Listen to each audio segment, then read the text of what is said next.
देवतुल्य आइयो माँ शक्ति स्वाध्याय चंद्र कुमार क्रमांक 1069, दिन बुधवार, तारीख 20 नवंबर 2024। और आज हमारे बीच में डॉक्टर एस एस बुद्धि सर, जो कमिश्नर इनकम टैक्स कानपुर है। आपका जो विषय चल रहा है वो गीता के सहज भाव भाग 88, यानी कि 100 में 12 कम। ज्यादा समय लेते हो आदरणीय बुद्धि साहब से निवेदन करते हैं कि आज का उद्बोधन जारी करें। आदरणीय बुद्धि साहब। आदरणीय श्री ए के शर्मा साहब, श्री देवऋषि जी, आदरणीय श्री वी एन चौधरी साहब, अभिषेक शर्मा जी, अशोक शेखरी साहब, सबको सादर अभिवादन करते हुए आज सबसे पहले गायत्री मंत्र से आज की चर्चा का आरंभ करेंगे। ओम भूर्भुवः स्वः तत्सवितुः वरेण्यं भर्गो देवस्य धीमहि धियो यो नः प्रचोदयात्।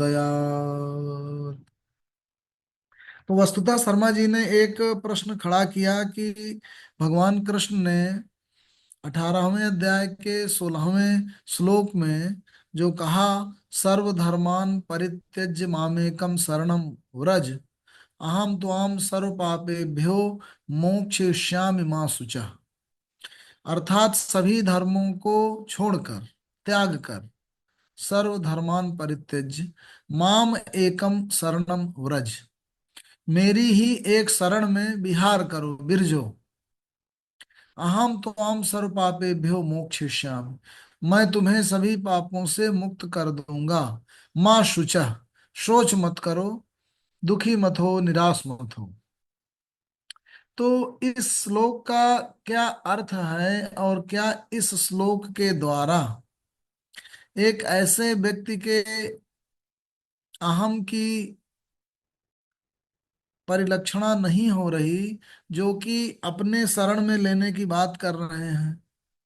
और अगर ऐसी बात है तो परम गुरु भगवान श्री कृष्ण एक तरीके से,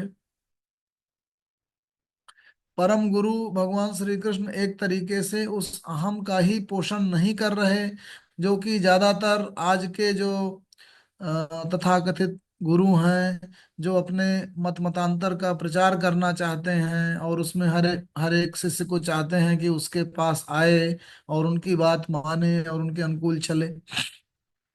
तो इस पे विचार करने के लिए उन्होंने कहा। तो हमें सबसे पहले देखना चाहिए कि धर्म जो आता है, सर्वधर्मान परित्यज्य, तो धर्म किन किन परिभाषाओं और किन स्वरूपों के साथ आता है। तो महाभारत में सत्यम वद धर्मम चर, ये बात कही गई। युधिष्ठिर को धर्मराज कहा गया। धर्म के मार्ग को ही अंतिम मार्ग कहा गया। यतो धर्म ततो जयः कहा गया, जहां धर्म है तहां जय है। धर्म को ईश्वर का स्वरूप माना गया। और न्याय, जिसको पश्चिमी विचारक न्याय की बात कहते हैं, जस्टिस कहते हैं, जुडिशियसनेस कहते हैं, लगभग उसी परिभाषा के तहत धर्म को भारतीय दर्शन में प्रयुक्त किया गया। धर्म वस्तुतः एक इस तरीके के रित की बात करता है जो संपूर्ण ब्रह्मांड का, संपूर्ण प्रकृति का धर्म है। तो वैदिक काल में उस रित को स्थापित करने वाले वरुण देवता का स्थान दिया गया, जो सर्वोच्च स्थान कहा गया। तो वो रित क्या है प्रकृति का, कि वो जो धर्म है, जो ऑर्डर है प्रकृति का, जो समाज का, जो व्यवस्था का, वो किसी भी तरीके से उसमें कंप्रोमाइज नहीं किया जाना चाहिए। एक तरीके से रूल ऑफ लाइन से और किया जाना चाहिए। तो प्रकृति का जो रूल है, वो वहां की जो देवी है न्याय की, वो आंख मूंद करके सबके साथ, मतलब बिना भेदभाव किए, इसीलिए वो आंख बंद किए उनकी परिकल्पना की गई। लेकिन अभी हमारे न्यायपालिका ने उसको आंख खोल कर कि भाई, उस बंद की गई आंख को उस रूप में नहीं परिभाषा लिया, और इस रूप में लिया कि जो न्याय सुस्थापित करने वाले, राजदंड की स्थापना करने वाले जो भी शासक हैं, वो आंख खोलकर, देखभाल कर, अच्छी तरीके से समझ बूझ करके न्याय व्यवस्था और न्याय प्रणाली को चलाएं। इस रूप में हमारे यहाँ की जो न्याय की देवी है उसकी आंखें खोल दी गई। बट वो पहले जो आंखें मूंदी रखी गई थी उसका कारण ये था कि वो किसी के प्रति भेदभाव किए हुए, बिना भेदभाव किए हुए सबके साथ समता का व्यवहार करेंगी, इसलिए उनकी आंखें बंद रखी गई थी। तो जो धर्म है वो किन किन रूपों में गीता के अंतर्गत आता है, ये हमें देखने की आवश्यकता है। तो आरंभ ही गीता का होता है, धर्म क्षेत्रे कुरुक्षेत्रे समवेता युयुत्सव माम का पांडवाश्च किम अकुर्वत संजय।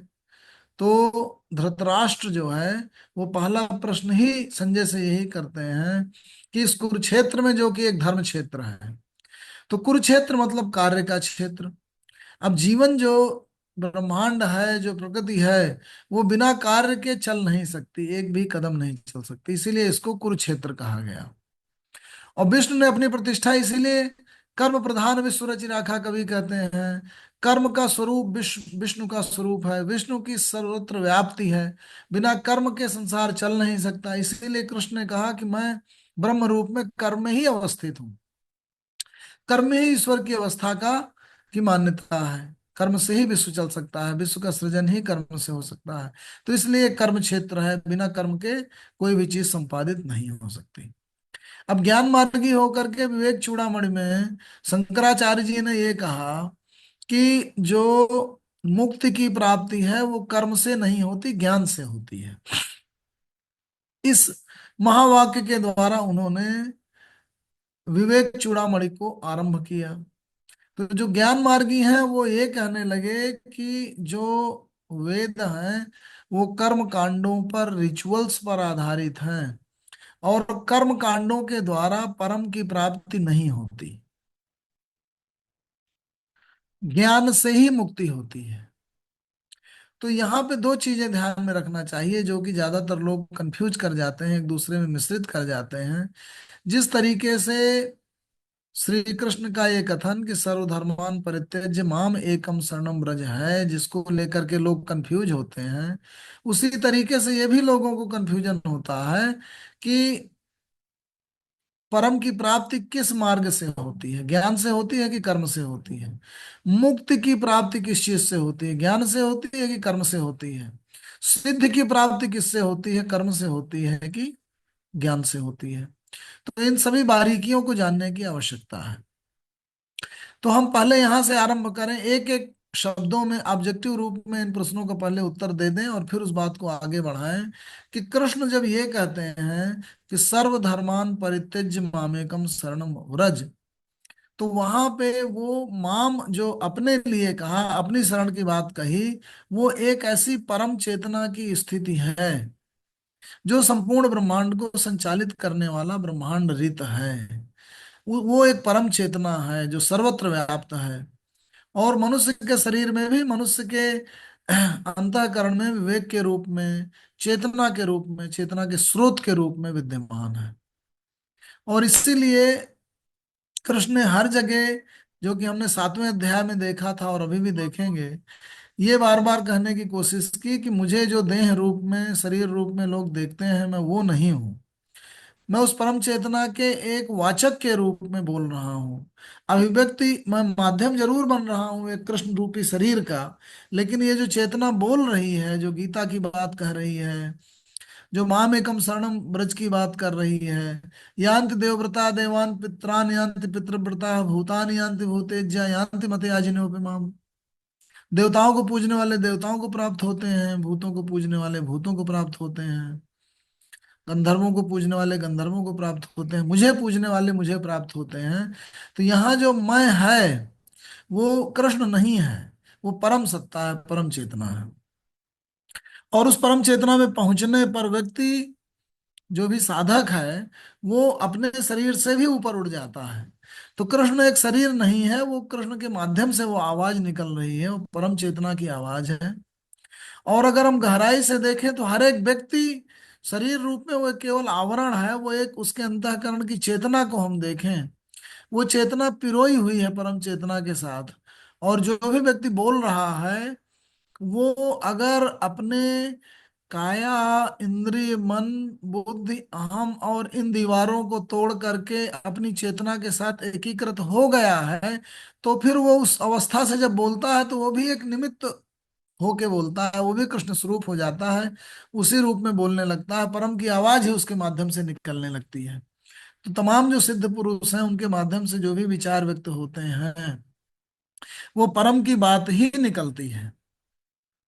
तो इसलिए कृष्ण को एक व्यक्ति स्वरूप न मानकर, और देखा जाए तो 10वें अध्याय की जो भी विभूतियों के रूप में कृष्ण ने कहा कि मैं ऋषियों में देवर्षियों में नारद हूँ, और मैं वृष्णिवंशियों में कृष्ण हूँ, पांडवों में धनंजय हूँ, देव ऋषियों में नारद हूँ, इस तरीके से वृक्षों में अश्वत्थ वृक्ष हूँ। तो जिस भी तरह से उन्होंने बताया, वो अपनी फील्ड के जो प्रोमिनेंट एक्सप्रेशंस हैं, मैनिफेस्टेशंस हैं, विभूतियां हैं, उस रूप में लोग देखते हैं। और बताया कि मैं सर्वत्र व्याप्त वही चेतना हूँ जो इस रूप में दिखते हूँ। वस्तुतः मैं सब कुछ हूं, लेकिन मैं, क्योंकि उन लोग, ज्यादातर लोगों की दृष्टि प्रोमिनेंट चीजें ही देख पाती है, इसलिए वो उस रूप में बता रहे हैं, जबकि है वो सब कुछ को समेकित करके स्थापित हो रहे हैं। तो इस रूप में अगर हम देखेंगे तो पाएंगे कि फिर ये जो महावाक्य है ये किसी भी तरीके से कंफ्यूजन नहीं करता। अब हम आए धर्म के स्वरूप में। तो धर्म का स्वरूप कैसा है? धर्म शब्द बहुत व्यापक है, और महाभारत में और गीता में तमाम जगहों में अलग अलग रूप में आया है। तो जहां जहां आया है वहां पे हम विचार कर लें तो तमाम चीजों का समाधान हो जाएगा। तो पहले तो उन्होंने कहा कि धर्म क्षेत्रे कुरुक्षेत्रे समवेता युत्सव माम कहा पांडवाश्चैव किम कुरुवत संजय। तो इतना तो धृतराष्ट्र को आइडिया है कि ये जो विश्व है, ये जो व्यवस्था है जिसके लिए लोग आमने सामने खड़े हैं, वो कुरुक्षेत्र है, कर्म क्षेत्र है। और वहां पे धर्म की विजय होती है। अहम के कारण दुर्योधन अपने तरफ धर्म को देख रहा है, और धृतराष्ट्र को भी ये लगता है कि मैंने अपने पुत्र को अगर सत्ता दे दी तो मैंने कोई गलत नहीं किया। तो धर्म को अपने फेवर में परिभाषित कर रहे हैं धृतराष्ट्र भी। तो हर एक व्यक्ति अपनी तरह से उस धर्म को परिभाषित करता है, अपने प्रेजुडिसेस के अनुकूल उसको परिभाषित करता है।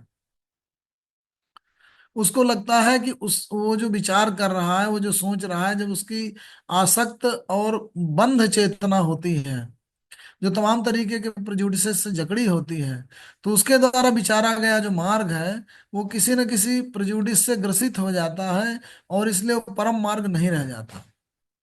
तो तमाम जो साधु संत आदि, म- जो मठाधीश आदि जो अपने मठ का प्रचार करते हैं, अपने मत का प्रचार करते हैं, अपनी बुद्धि और विवेक से, अपने विचार से वो जो सर्वश्रेष्ठ समझते हैं वही विचार करते हैं, अगर शुद्ध बुद्धि से युक्त होकर के वो आ रहे हैं तो।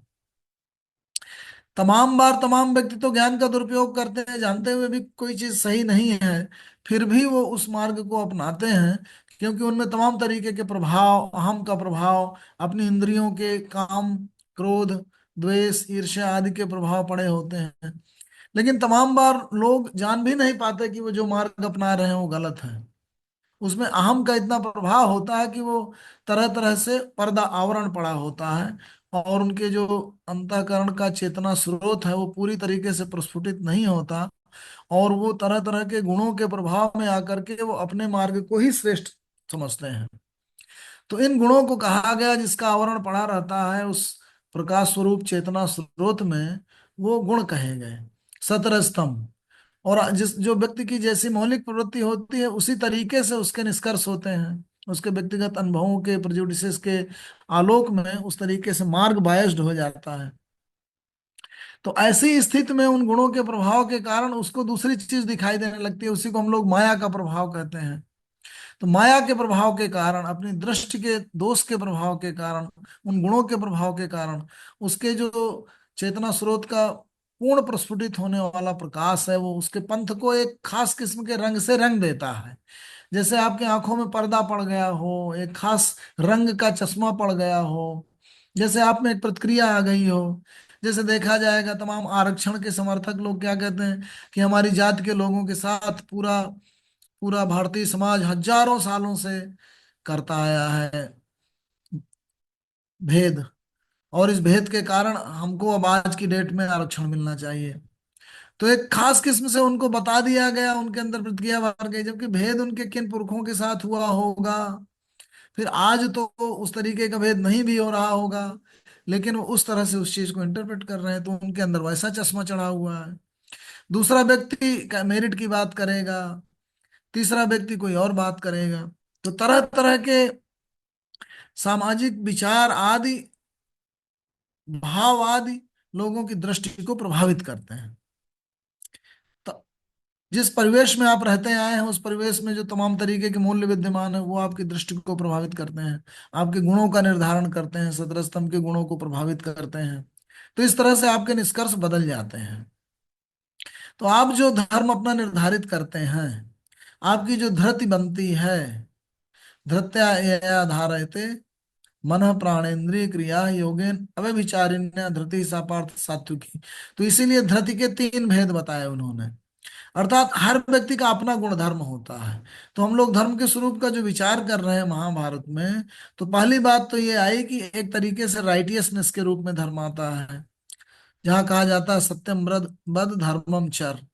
कई बार उस व्यक्ति के स्वयं के गुण धर्म क्या है, अर्थात उसके व्यक्तिगत लक्षण स्वभाव व्यक्तित्व क्या है, वो उसके गुण धर्म है। अर्थात उसकी व्यक्तिगत धृति कैसी है।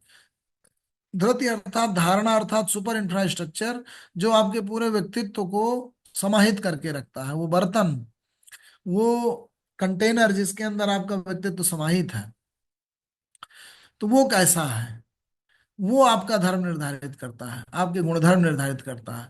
तो धर्म शब्द आपके व्यक्तिगत गुणधर्मों को भी संकेतित करता है, समाज के एक आर्डर को परिलक्षित करता है, प्रकृति के रित को भी निर्धारित करता है धर्म। तो बहुत व्यापक परिभाषा है इसकी।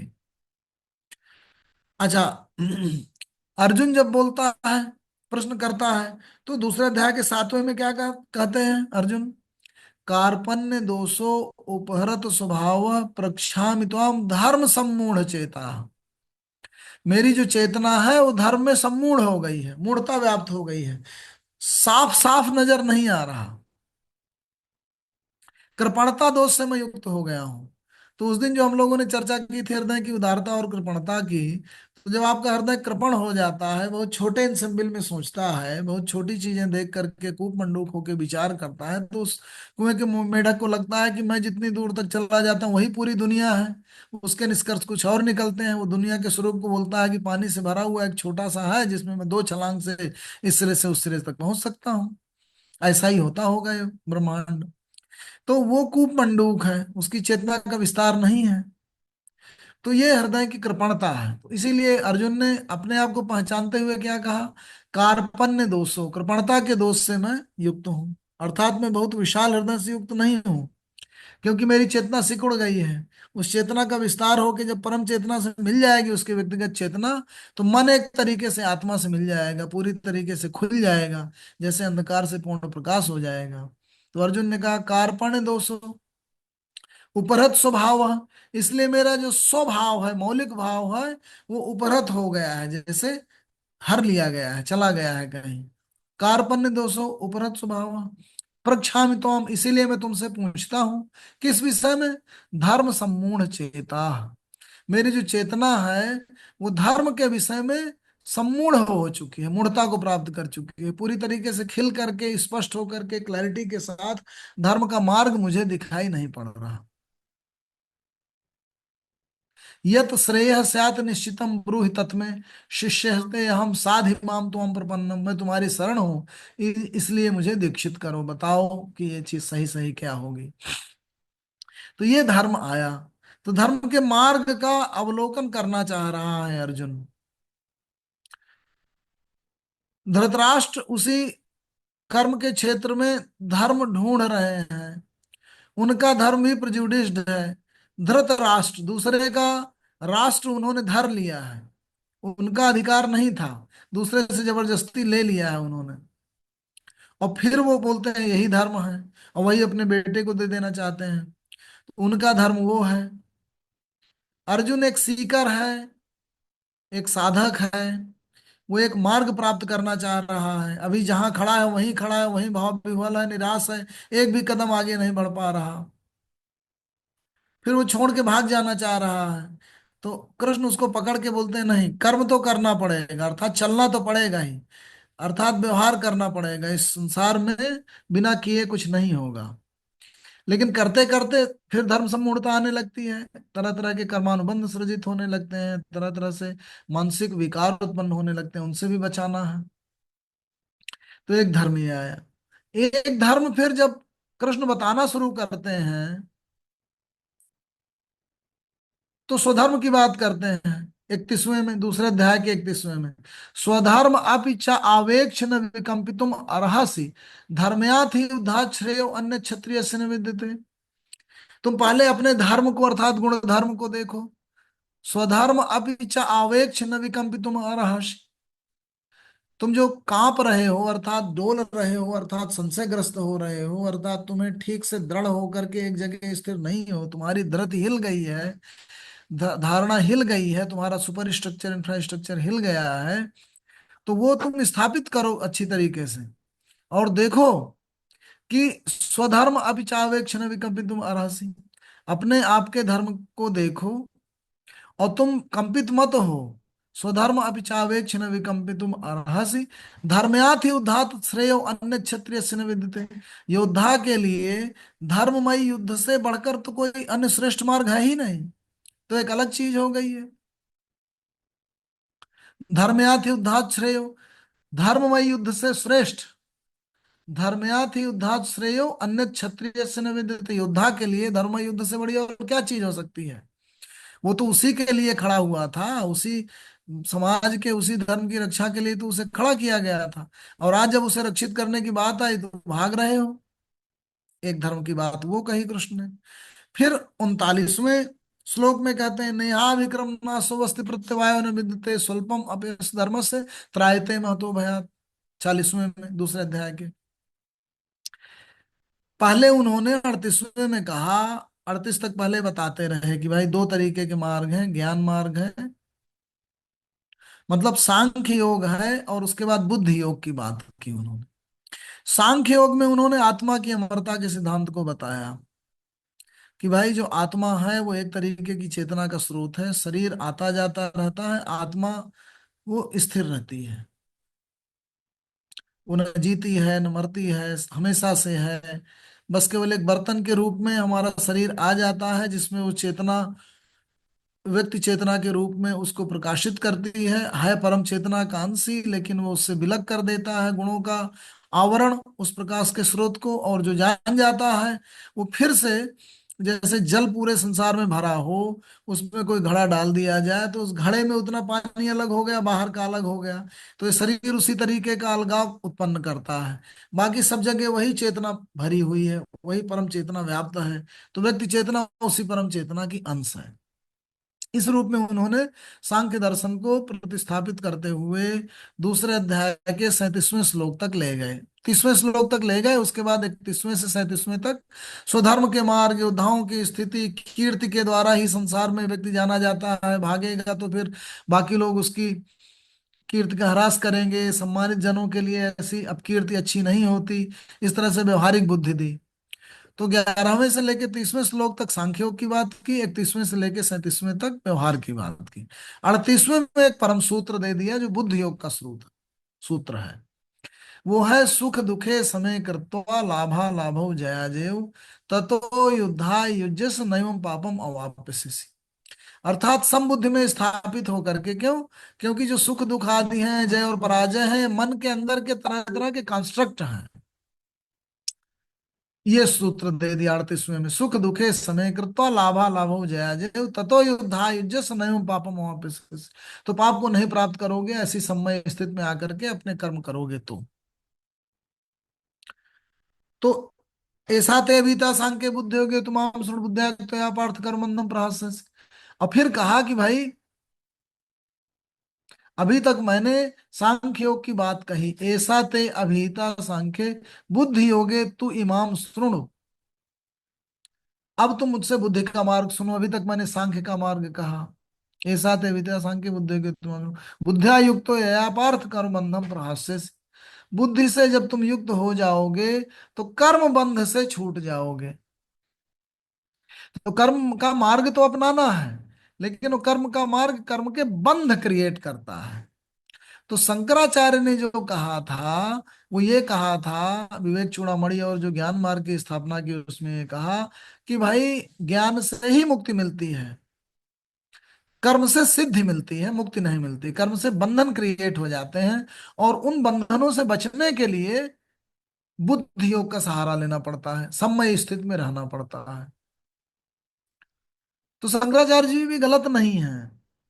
उन्होंने कहा मुक्त ज्ञान से ही मिलती है, जान करके ही आप मुक्त हो पाते हैं उन बंधनों से। तो कर्म तो करते रहना है, कृष्ण भी यही कह रहे हैं कि कर्म करते रहना है, लेकिन बुद्धि योग की अवस्था में स्थापित होकर, इसीलिए निष्काम की बात आई। जब आप निष्काम हो जाएंगे, बुद्धि योग में स्थापित हो जाएंगे, तभी निष्काम हो पाएंगे। नहीं, कामना आपको बार बार गिरा देगी, बार बार बांध लेगी। और कामना उन्हीं गुणों से उत्पन्न होती है, गुणों के प्रभाव से उत्पन्न होती है, मन के प्रभाव से उत्पन्न होती है, इंद्रियों के प्रभाव से उत्पन्न होती है। तो इसलिए उन्होंने 39वें में कहा, ऐसा ते अभिता सांख्य बुद्धि होगे तुम आम सुन, बुद्धिया युक्त या पार्थ कर्म बंधन प्रहारस्य। बुद्धि से युक्त होके ही कर्म बंधनों को छोड़ पाओगे। और यही बात, मुक्ति की बात कही थी विवेक चूड़ामणि में शंकराचार्य जी ने। फिर क्या कहा, नेहा विक्रम नासो अस्ति प्रत्यवायो न विद्यते स्वल्पम अपि अस्य धर्म से त्रायते महतो भयात। छोटा भी जो है धर्म है, वो महान भय से तुम्हें मुक्ति दिला देगा। और ये जो अभिक्रम है, अर्थात बुद्धि मार्ग में तुम्हारा एक कदम भी आगे बढ़ाना है, चलना है, न इह अभिक्रम नासो अस्ति प्रत्यवायो न विद्यते। ये माने इस लोक में बुद्धि योग के साथ किया गया एक काम भी, चला गया एक कदम भी, न इह न नेहा विक्रम नासुअस्ति, उसका नाश नहीं होता। अर्थात आपके द्वारा किया गया बुद्धि योग की अवस्था में एक भी सत्कर्म इस तरह से आपको आगे बढ़ाता है उस मार्ग में, कि उससे जो आपका मन पवित्र होता है, जो संचय होता है आपके द्वारा किए गए सत्कर्मों का, वो, उसका विनाश नहीं होता, वो एकत्रित होता है और आपको एक कदम ऊपर आगे बढ़ा देता है या एक पग ऊपर उठा देता है। अर्थात बंधनों से मुक्ति के मार्ग में आप बढ़ चलते हैं। तो स्वल्पम अपि अस्य धर्म से त्रायते महतो भयात। तो ये भी एक धर्म है, धर्म का मार्ग है। धर्म का मार्ग मतलब ये हुआ कि यहाँ पे इस वाले दोहे में, कि इस लोक में आपके द्वारा चला गया एक कदम जो बुद्धि योग के मार्ग में, अर्थात बुद्धिमय अवस्था में स्थापित होकर के फिर कर्म का मार्ग तुम चुनते हो। कई बार लोग बोलते हैं कर्मयोग जब कह दिया तो निष्काम शब्द लगाने की क्या जरूरत थी। तो कर्मयोग मतलब कर्म से युक्त होना, और निष्काम इसलिए कहा गया कि कामनाओं के प्रभाव को से मुक्त होइए, अर्थात बुद्धि योग में स्थापित होते हुए कर्ममय होना, इसलिए निष्काम भी कहा गया और कर्मयोग कहा गया। ध्यान से विचारा जाएगा तो सब एक हो जाएंगे, क्योंकि जो योग है वो खुद ही निष्काम अवस्था में ही मिलता है, प्राप्त होता है, जो कि आगे कहा जाएगा। तो धर्म पर चर्चा करते वक्त जब हम लोग आगे बढ़े, तो हम पहला श्लोक जो धृतराष्ट्र ने कहा, पहले अध्याय का पहला, दूसरे अध्याय का 7वां, जिसमें धर्म सम्मूढ़ चेता की बात अर्जुन करता है कि मैं, मेरा चेतना जो है वो धर्म से सम्मूढ़ हो चुकी है। कृष्ण 31वें में स्वधर्म की बात की, स्वधर्म पिचावेच न विकम्पितो महर्षि, योद्धा का अपना स्वधर्म होता है, ये व्यक्तिगत गुण धर्मों की बात कर रहा है। ज्ञानी का अलग धर्म स्वधर्म होगा। 39वें में उन्होंने कहा कि ऐसा ते अभिता सांख्य बुद्धि योग तुम हम सुन, बुद्धि योग का मार्ग मैं तुमको बताता हूँ। फिर उसमें कहा कि बुद्धि योग के मार्ग में चला गया एक कदम भी, नया विक्रम न सुवस्थि प्रत्यवायो न विद्यते स्वल्पम अप्यस्य धर्म से त्रायते महतो भया। और फिर सर्वधर्मान परित्यज्य मामेकम शरणम व्रज कहा, कि सभी धर्मों को, अर्थात ऐसे सभी मार्गों को, तो जो धर्म की परिकल्पना की गई वो बहुत ही वेरीड है, बहुत ही अलग अलग तरह से अलग अलग कंटेस्ट में आती है। और जो 18वें अध्याय के 66वें में धर्म शब्द कहते हैं, वो धर्म शब्द ये अभिहित करता है, वो एक ऐसे मार्ग की बात करता है कि हर एक मार्ग जो है वो किन्हीं न किन्हीं प्रेजुडिसेस से युक्त होगा। उन मार्गों पे ज्यादा विचार कर, उन मतांतरों पे, उन रास्तों पे ज्यादा सोच करके परेशान मत हो, उनसे ऊपर उठ जाओ, तभी तुम उस मार्ग को छोड़ पाओगे और फिर परम के साथ युक्त हो जाओ। तो मानसिक रूप से जब आप उठते हैं, तरह तरह के मतों, पंथों, रास्तों और आदि से ऊपर उठते हैं, तो फिर आप सर्वधर्मान परित्यज्य की अवस्था में आते हैं। तो इस रूप में धर्म की बात कही गई। अब इसको आगे और विचारा जाए कि भाई जो मैं का स्वरूप उन्होंने जो बताया है वो क्या है। ये विचारणा करते वक्त हम लोग एक बार 7वें अध्याय के 19वें श्लोक तक पहुंचे थे और फिर बात आई गई हो गई थी। तो उस पर जरा फिर से विचार कर लें कि भाई छूट गई है, शायद उसी वजह से ये चीज आई हो दिमाग में।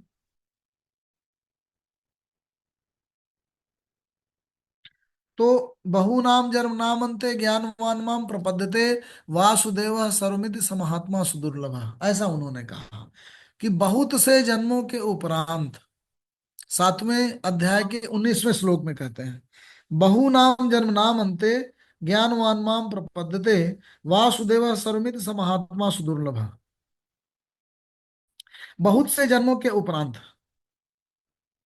जो ज्ञानी व्यक्ति है वो माम मतलब मुझ तक पहुंच जाता है। बहु नाम जन्म नाम अंते ज्ञानवान माम प्रपद्यते वासुदेव सर्वमिति समात्मा सुदुर्लभ।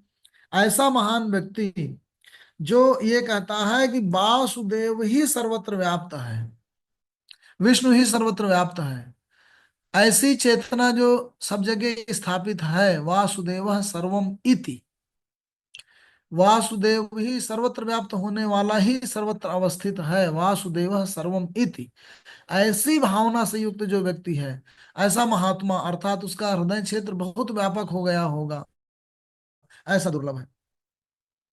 तो ज्ञानी अपने मार्ग में क्रमशः अपनी चेतना का विस्तार करते करते परम के साथ मिल गया, तभी तो सब जगह उसको वासुदेव ही दिखने लगा। चैतन्य महाप्रभु को सर्वत्र नीला नीला दिखने लगा, कृष्ण कृष्ण दिखने लगा हर जगह।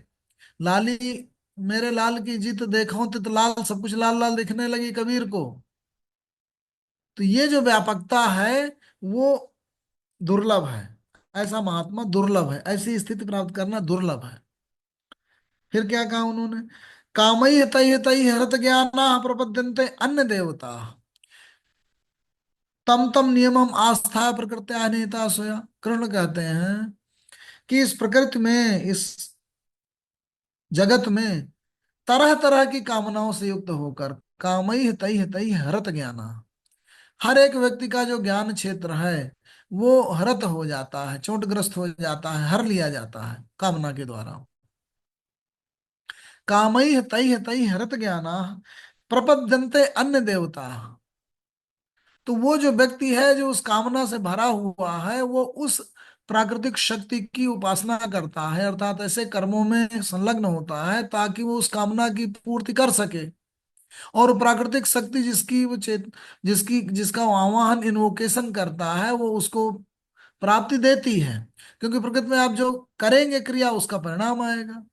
तो आप एक कामना से युक्त होकर के आप उस पर्टिकुलर डिवाइन पावर को इन्वोक करते हैं, अर्थात उस तरीके के कर्म में संलग्न होते हैं कि आपको वो परिणाम मिल जाए। तो इसीलिए उसको कहा कामई हितई हितई हरत ज्ञाना प्रपद्यन्ते अन्य देवता, वो उन देवताओं तक जाते हैं। और तम तम नियमम आस्था प्रकृत्या निहिता स्वयं, वो अपनी ही प्रकृति के अनुरूप उन नियमों में संलग्न होकर के उन कामनाओं से युक्त होकर उसको प्राप्त करना चाहते हैं। अर्थात तरह तरह के व्यक्ति हैं इस संसार में जिनके अंदर जैसी कामना है वो उसी तरह से संचालित होकर के उस तरह की प्राकृतिक शक्तियों की उपासना करता है। यो यो याम याम तनुम भक्तम श्रद्धयार्चितुम इच्छति, और श्रद्धा से युक्त होकर के जिस जिस तरीके के स्वरूपों को वो की अर्चना करता है, तस्य तस्य अचलाम श्रद्धाम ताम एव विदधाम में हम, मैं उस व्यक्ति की, उस साधक की वैसी वैसी श्रद्धा उन उन शक्तियों में स्थापित कर देता हूँ। अर्थात आप जिस तरीके का कर्म करते रहेंगे उसी तरीके के कर्मों में आपकी श्रद्धा बढ़ती चली जाएगी, उसी मार्ग में आप आगे बढ़ते चले जाएंगे, यही प्रकृति का नियम है। तो अगर आप काममयी हो करके कि नहीं कर्मों में आगे बढ़ रहे हैं,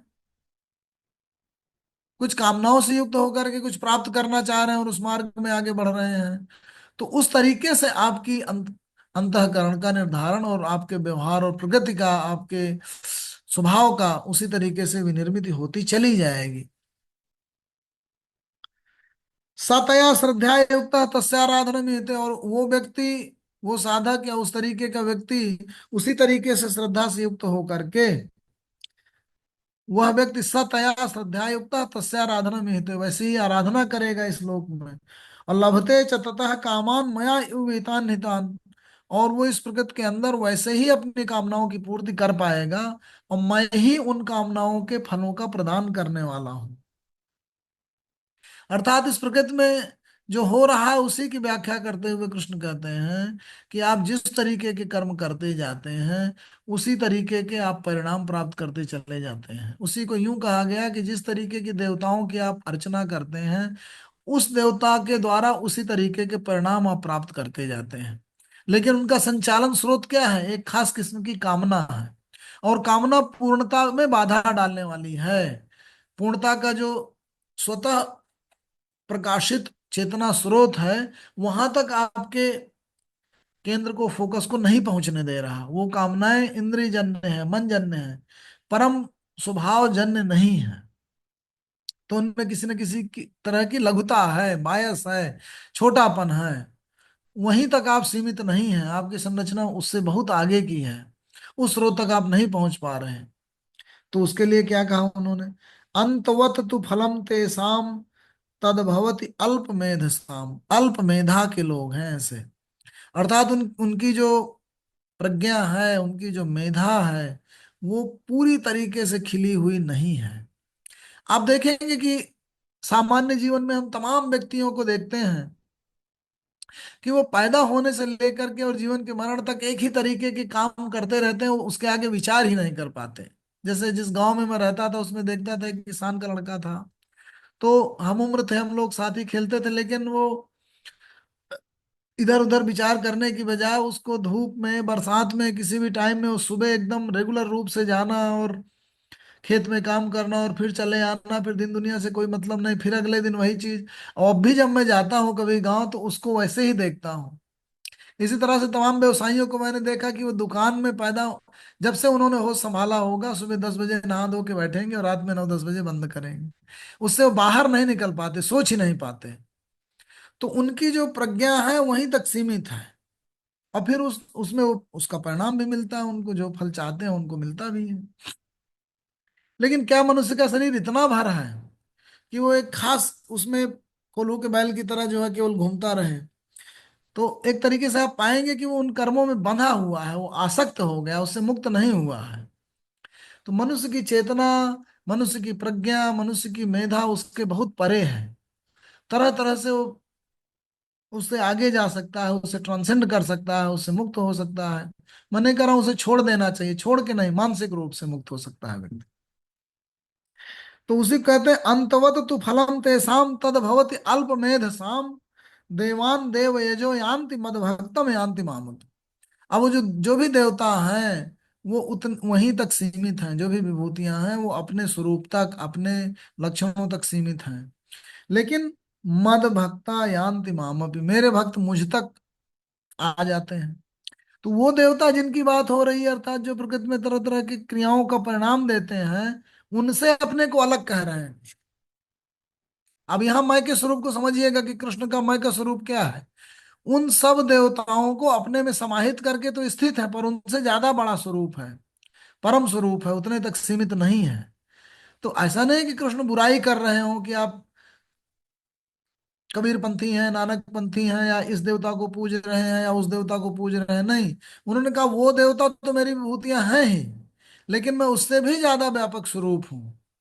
इसीलिए कहा अंतवत तु फलम तेसाम तद भवति अल्प मेध साम। ऐसे अल्प मेधा, उनको विकृत मेधा नहीं कहा, उनको गिरा हुआ निकृष्ट नहीं कहा। उनका, उनकी मेधा सीमित थी। थोड़ा और विस्तारित होती तो शायद परम तक पहुंच जाते, वहीं तक सीमित होकर रह गए। तद भवति अल्प मेधसाम देवान देव जो यान्त, देवताओं का यजन करने वाले देवताओं को प्राप्त होते हैं।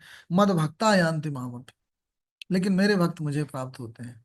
तो अपने को देवताओं से इस रूप में जक्स्टापोज नहीं किया, एक दूसरे के इन फ्रंट ऑफ खड़ा करके प्रतिद्वंद्वी स्वरूप में प्रस्तुत नहीं कर रहे हैं, बल्कि कृष्ण ये बताना चाह रहे हैं कि मेरा स्वरूप बहुत व्यापक है।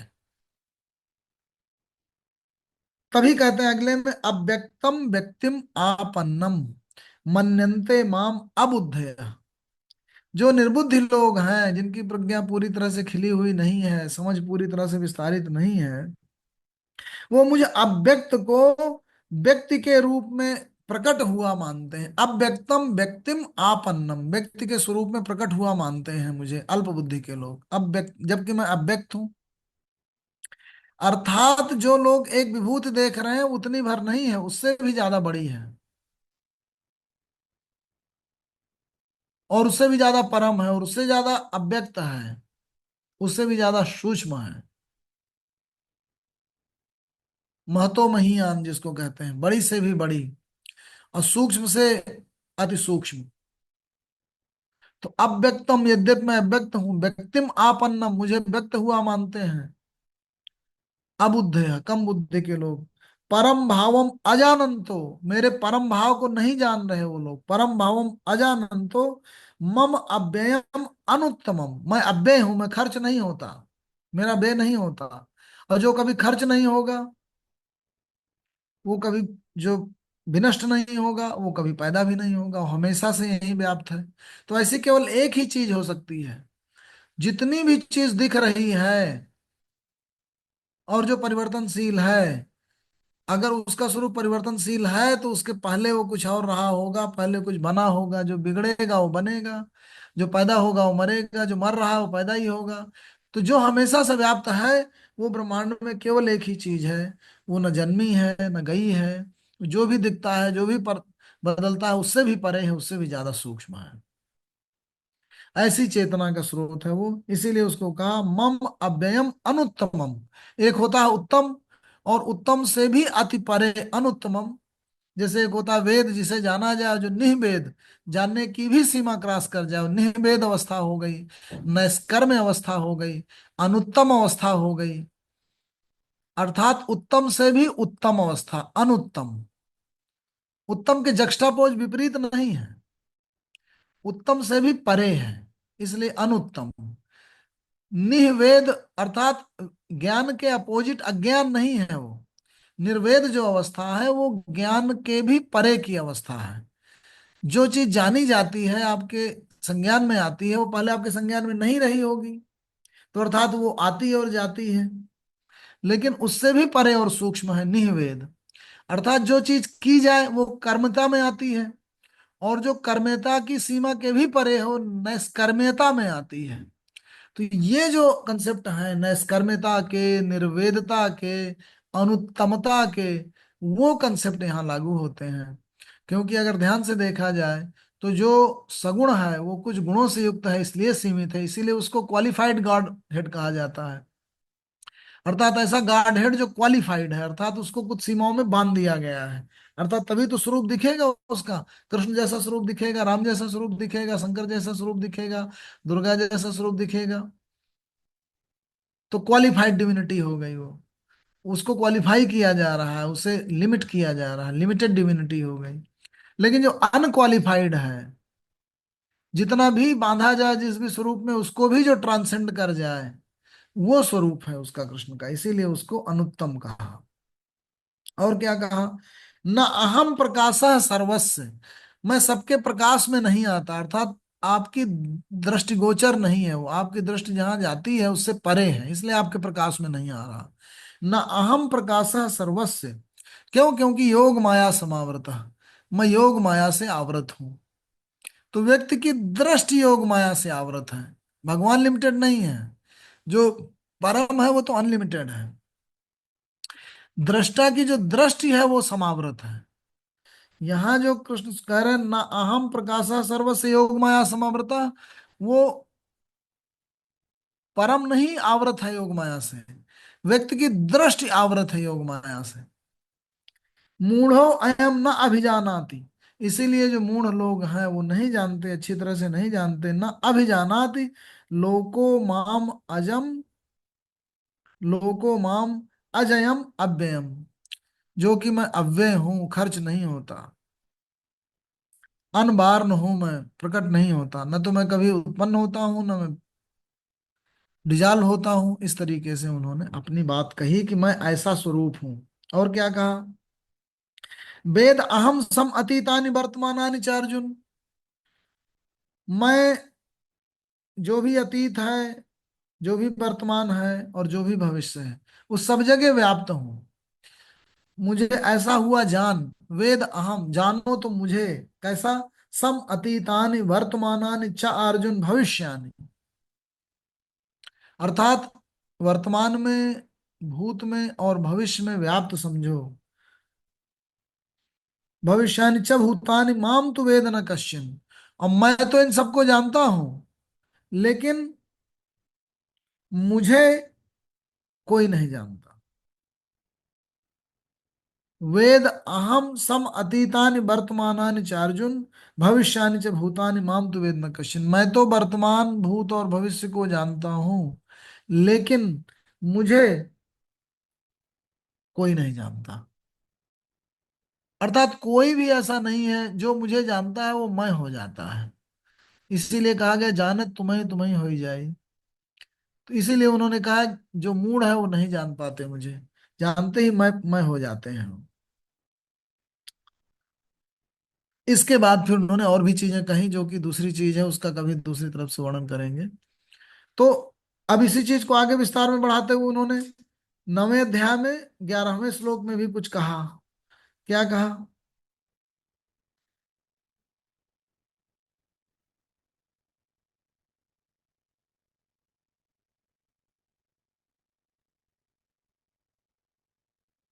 अवजानन्ति माम मूढ़ा मानुषीम तनुम आश्रितिम, परम भावम अजानन्तो मम भूत महेश्वरम। जो मूढ़ व्यक्ति हैं वो मुझे अवजानते हैं। अवजानना मतलब अज्ञान से युक्त होकर के जानना, अर्थात जानने में गलत तरीके से जानना, वो अवजानना है, या डिसरिगार्ड करना। अवजानन्ति माम मूढ़ा,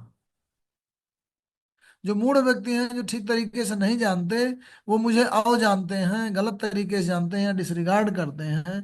किस रूप में? अवजानन्ति माम मूढ़ा मानुषीम तनुम आश्रितिम, कि मैं मनुष्य तन में आश्रित हूँ। अर्थात मैं जो कृष्ण बोल रहा हूं, मुझे वही सुपरफिशियल ऊपर का, भाई जो, जब कोई व्यक्ति बोल रहा है तो वो मुंह भर थोड़े है व्यक्ति, उससे परे उसकी, उसका मस्तिष्क है, उसका पूरा शरीर है। तो उन्होंने कहा, ये माउथ पीस है कृष्ण, जो कृष्ण दिख रहा है तुम्हारे सामने खड़ा होकर के, ये माउथ पीस है, इसके परे है बहुत, जो दिख नहीं रहा। तो उस रूप में मुझे अवजान मत अवजानो। और मूढ़ लोग उसी रूप में अवजानते हैं। अवजानन्ति माम मूढ़ा मानुषीम तनुम आश्रित, कि मैं मनुष्य तन में आश्रित होकर के ये जो कोरा कृष्ण स्वरूप जो दिख रहा हूं, यही भर हूं।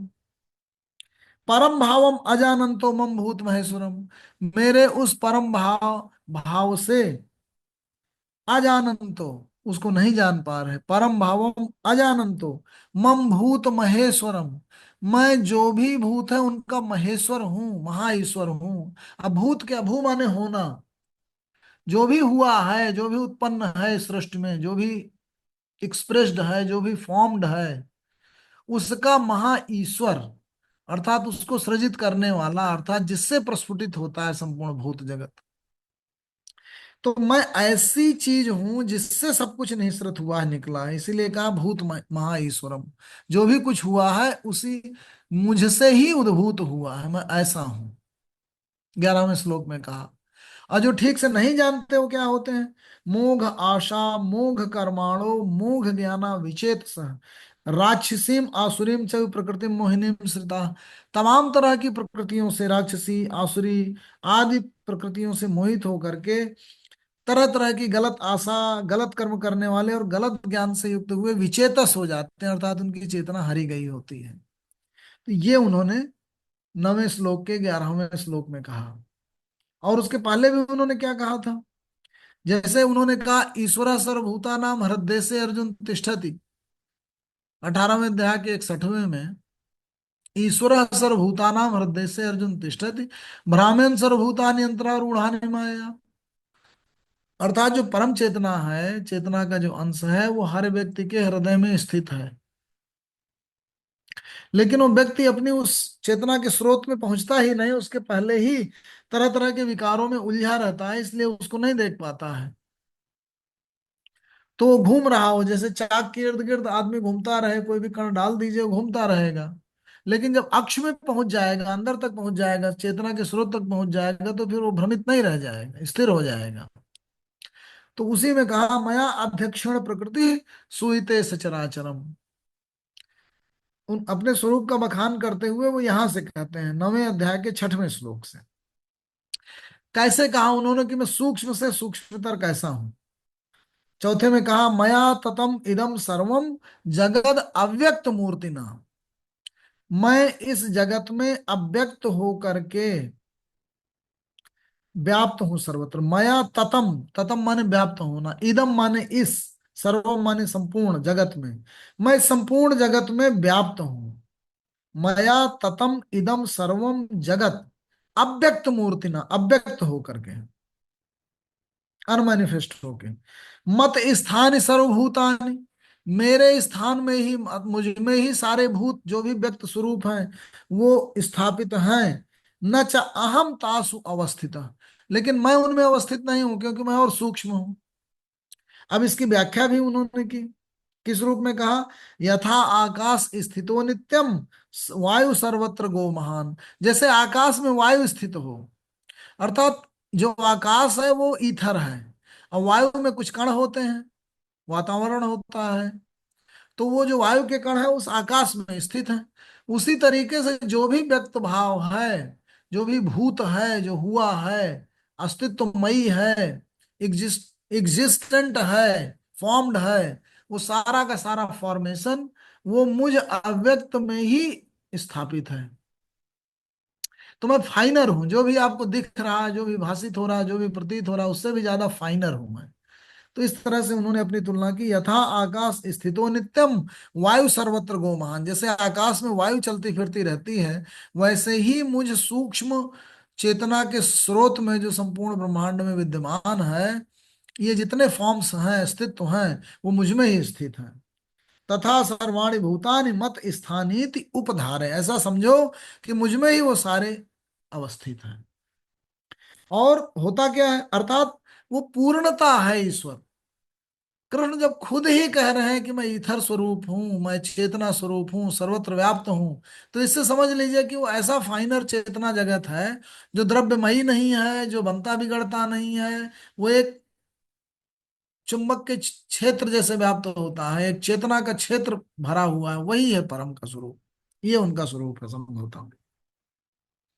तो उसी को उन्होंने कहा सर्वभूतानि कौन्ते प्रकृति में यान्ति माम काम कल्पक्षय पुनः तानि कल्पादो विसृजाम में हम।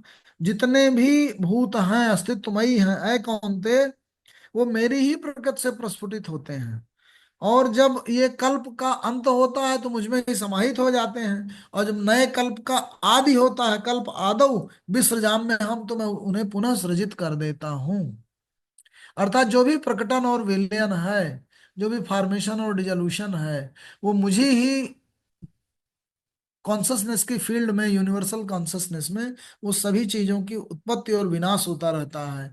तो इसी को उन्होंने 8वें अध्याय में पूरी व्याख्या की थी कि प्रकृति में चीजों का बनना और बिगड़ना जारी रहता है, जिसमें से एक लंबा साइकिल चलता रहता है। जैसे अभी आज की डेट में देखें तो एक आ गया, वैज्ञानिकों ने जो कहा कि एक छोटे से अंगूर के दाने से प्रस्फुटन हुआ होगा और एंट्रोपी बढ़ रही है और पूरा विश्व फैलता चला जा रहा है। जितना भी मास दिख रहा है आपको तमाम सेलेस्टियल बॉडीज का, वो उन स्थानों से निकला है जो ब्लैक होल्स हैं। सबको मिला दिया जाए तो फिर केवल ऊर्जा का क्षेत्र बचेगा, जो भी मास दिख रहा है वो ब्लैक होल में समाहित होकर केवल प्रकाश प्रकाश रह जाएगा। तो कुल मिलाकर के जो भी प्रकटन और जो भी विलयन है वो मुझसे ही है, ऐसे अव्यक्त स्वरूप के रूप में अपने आप को उन्होंने कहा। प्रकृतिम स्वाम अवष्टभ्य विसृजामि पुनः पुनः भूतग्रामम इदम कृत्स्नम अवशम प्रकृति वसात, अपने प्रकृति से युक्त होकर के, अपने प्रकृति के बस में होकर के समस्त भूतों का निर्माण मैं करता हूँ, उनका सृजन मैं करता हूँ। लेकिन न च माम तानि कर्माणि निबधनन्ति धनंजय, ऐ धनंजय मैं उस क्रियाओं में खुद बंधता नहीं हूं, मैं उससे निरपेक्ष रहता हूँ। उदासीनवत आसीनम असक्तम तेषु कर्मसु, जितने भी कर्म संसार में रिद रिद चल रहे हैं उससे जो यूनिवर्सल कॉन्शसनेस है वो अप्रभावित रहती है। तो अपने स्वरूप का वर्णन करते हुए कृष्ण ने यह बताने की कोशिश की कि जो भी संसार में चलने वाले मार्ग हैं वो सीमित हैं, तरह तरह के प्रेजुडिसेस से ग्रसित हैं। उनसे अगर ऊपर उठ जाओगे और वो किन्हीं न किन्हीं उनसे जब तुम ऊपर उठ जाओगे तो मुक्त हो जाओगे। किन्हीं भी देवता की पूजा करोगे किसी भी कामना से युक्त होकर के, तो तुम अपने आप को सीमित करोगे, उस क्वालिफाइड डिविनिटी की तरह से हो जाओगे, उसके मार्ग में चल पड़ोगे, उस में लिमिटेड हो जाओगे तुम भी। तो अपने को अनलिमिटेड करो, अपने को फ्री करो, अपने को मुक्त करो, अपने को पूर्ण करो, और उस पूर्णता में पूर्ण हो जाओ। इसीलिए पूर्णमदः पूर्णमिदं पूर्णात् पूर्णमुदच्यते कहा गया। पूर्ण से पूर्णमादाय, पूर्ण से कुछ भी निकाल लीजिए तो पूर्णता में कमी नहीं आएगी। ऐसी पूर्णता में ही उन्होंने 13वें अध्याय में अपने को बोला था, सर्वतः पाणिपादम तत् सर्वतो अक्ष शिरोमुखम, सर्वतः श्रुतिमत लोके सर्वम आवृत तिष्ठत, सर्वेंद्रिय गुणाभासम सर्वेंद्रिय विवर्जितम। सभी गुण और आभास को लेने वाला है, लेकिन इंद्रियों से फ्री है। तो कुल मिलाकर के जो कहा उन्होंने, सर्वधर्मान परित्यज्य मामेकम शरणम ब्रज, अहम तो हम सर्व पापेभ्यो मोक्षयिष्यामि मा शुचः। तो इसमें जो पहला वाला श्लोक का है उसमें तो हम लोगों ने विचार कर लिया, धर्म क्या है और मैं क्या हूं। और अहम तो हम सर्व पापेभ्यो मोक्षयिष्यामि मा शुचः, उसमें पाप क्या है और मोक्ष क्या है, और सोच क्या है, चिंता क्या है, उदासी क्या है, उन पर हम लोग अगली बार विचार करेंगे।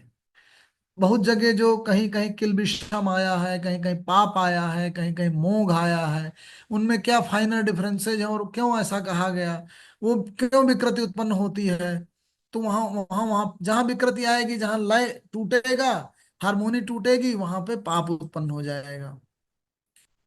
सोच वहां पे आएगा जहां पे आप लिमिटेड होंगे, जहां फ्री हो जाएंगे, मुक्त हो जाएंगे, और मुक्त ज्ञान से आती है। तो जो सोच है वो मस्तिष्क का ज्वर है, मस्तिष्क की विकृति है। इसीलिए कहा मई सर्वाणि कर्माणि सन्न्यस्य अध्यात्म चेतसा निराशी निर्ममो भूत्वा युद्धस्व विगत ज्वर। ज्वर रूपी जो सोच है उससे विगत होकर के युद्धमय हो जाओ। और मई सर्वाणि कर्माणि सन्न्यस्य अध्यात्म, मुझ में ही सभी कर्मों का समर्पण कर दो और अध्यात्म चेतस हो जाओ।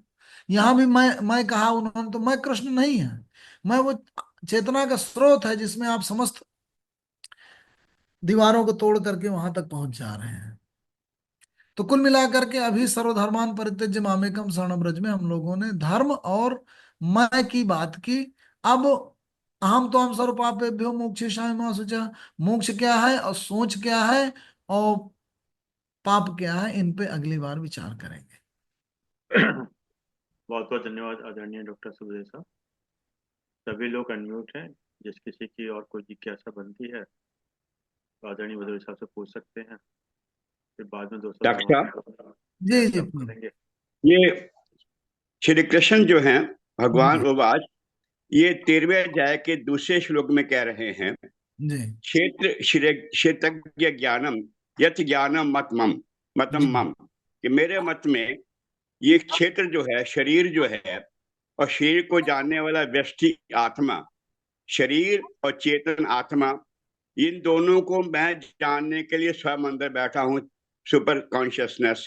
जी इसका मतलब यह है कि यानी श्वेताश्वतर उपनिषद के पहले अध्याय के 12वें श्लोक में कहा गया, भोक्ता यानी जीव, भोग्यम शरीर यानी जड़ प्रकृति, प्रेतारम इनको प्रेरणा देने वाला, चमत्वा सर्व प्रोक्तम त्रिवदम ब्रह्मेतत्।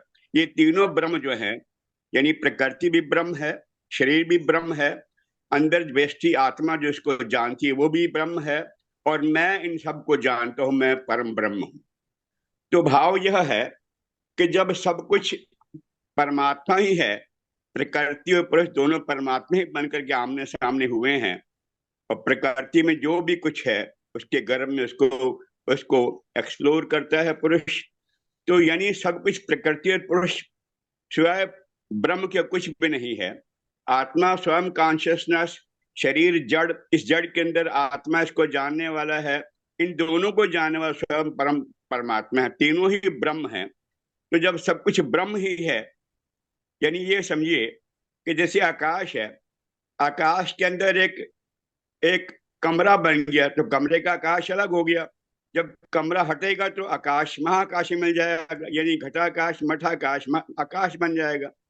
ऐसे ही जो अंदर आत्मा है, चेतन आत्मा, जब ये दीवार टूटेगी शरीर रूपी, ये कर्म क्षेत्र हटेगा, तो उसके बाद परमात्मा मिल जाएगा। तो उन्होंने कहा कि इससे बड़ा ज्ञान कोई नहीं, यही ज्ञान है जो मोक्ष कराता है। इसको जान के और कुछ जानना बाकी नहीं है।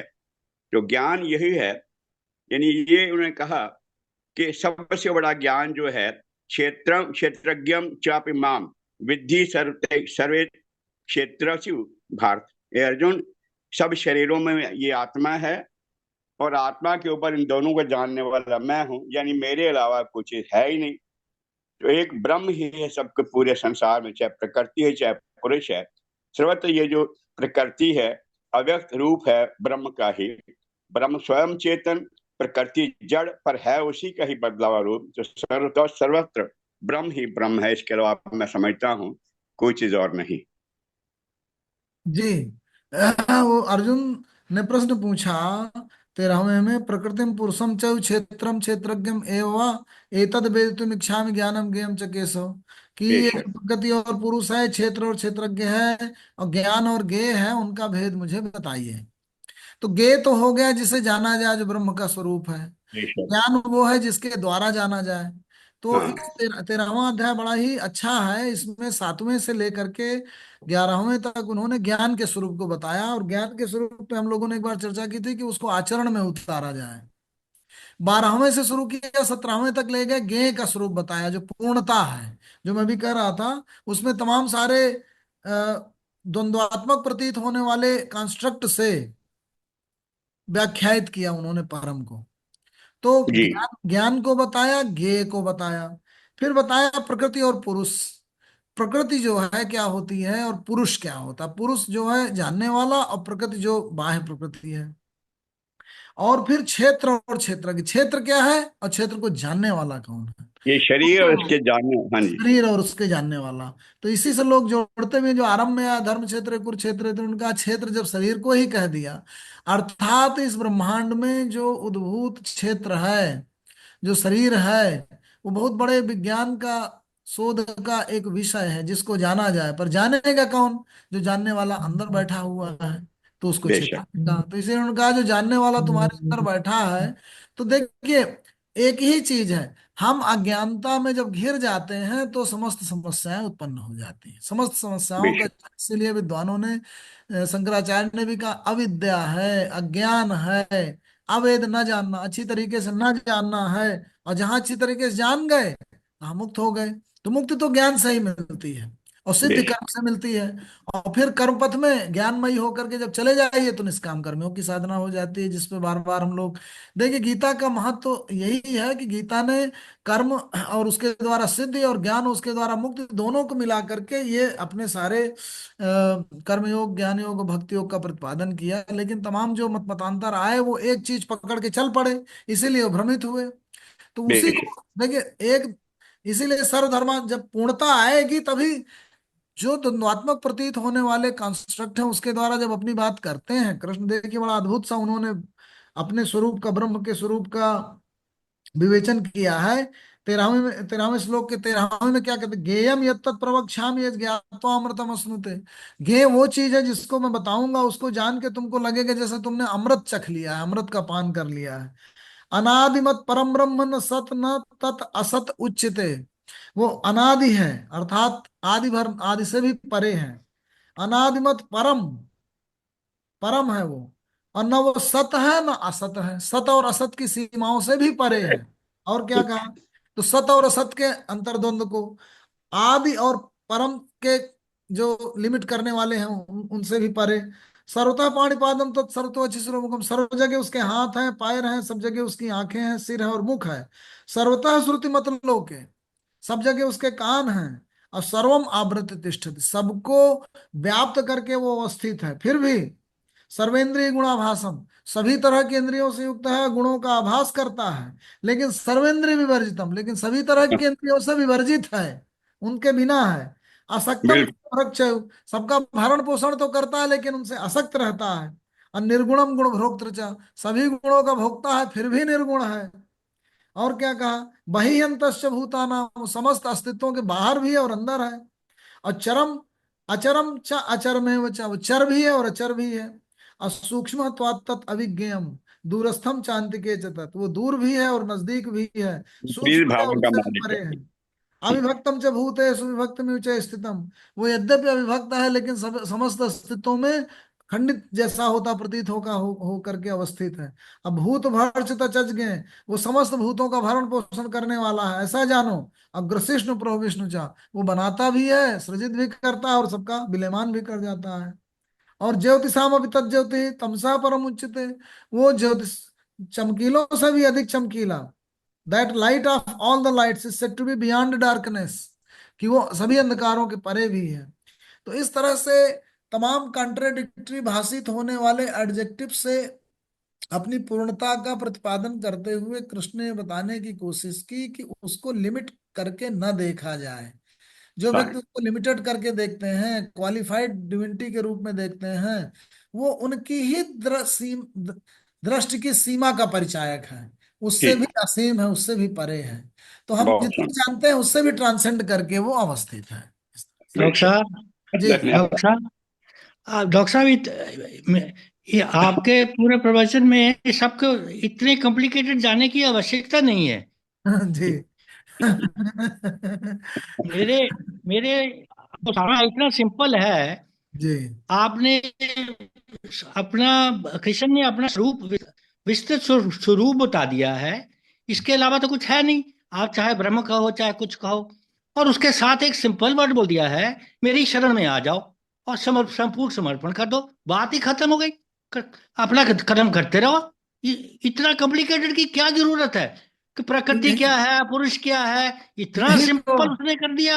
यही इससे तो तो है भक्त। अद्भुत सरलता है और कमाल की सरलता है। ये इतना सारांश मिला है, अपना स्वरूप व्यापकता बता के अंत में बोल रहा मुझे शरण में आ जाओ, मुझे सरेंडर कर दो और संपूर्ण बस खत्म।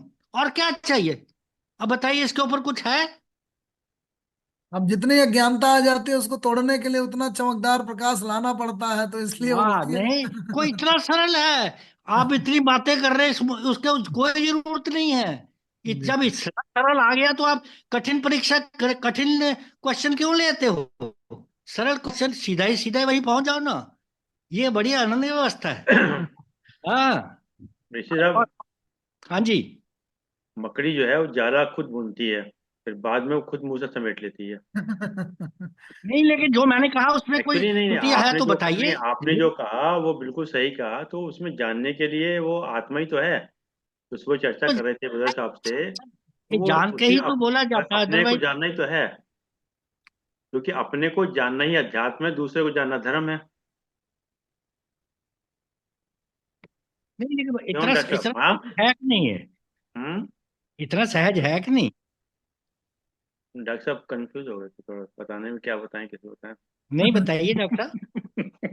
नहीं अब ये इसमें सारांश है, मैंने दिया पूरा इसमें छोटा सा बिल्कुल सारांश। जो जो आपने बात कही वो भक्ति और ज्ञानी का यही अंतर है, भक्त और ज्ञानी का। जो भक्त हैं उन्होंने सीधे सीधे कहा हम समर्पण कर दिए, समर्पण करते हुए आप परम हो गए।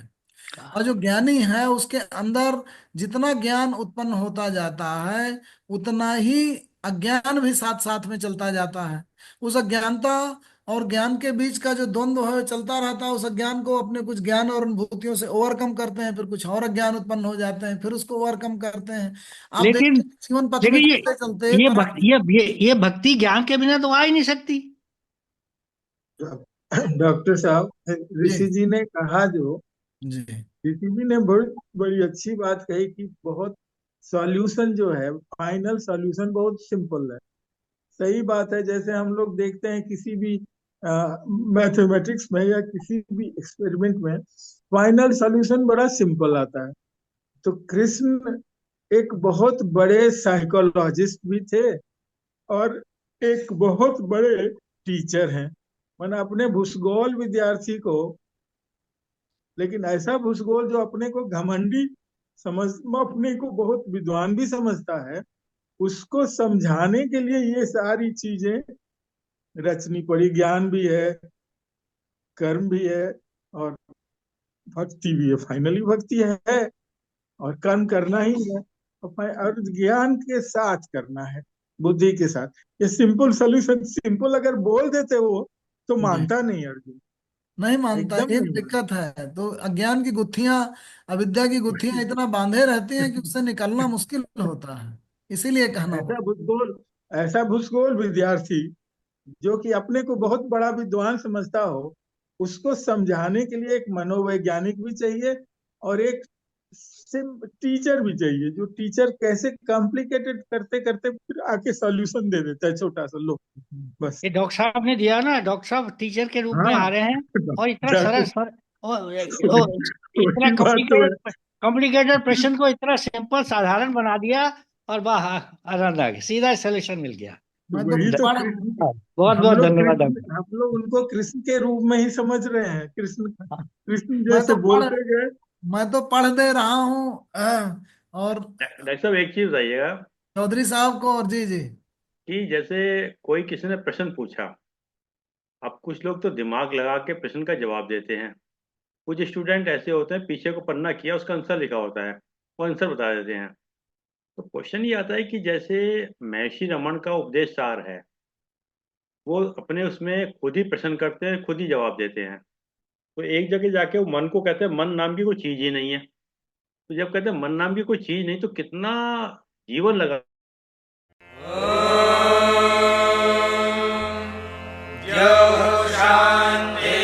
शान्तिरन्तरिक्षं शान्तिः पृथिवी शान्तिरापः शान्तिरोषधयः शान्तिः वनस्पतयः शान्तिर्विश्वे देवाः शान्तिर्ब्रह्म शान्तिः सर्वं शान्तिः शान्तिः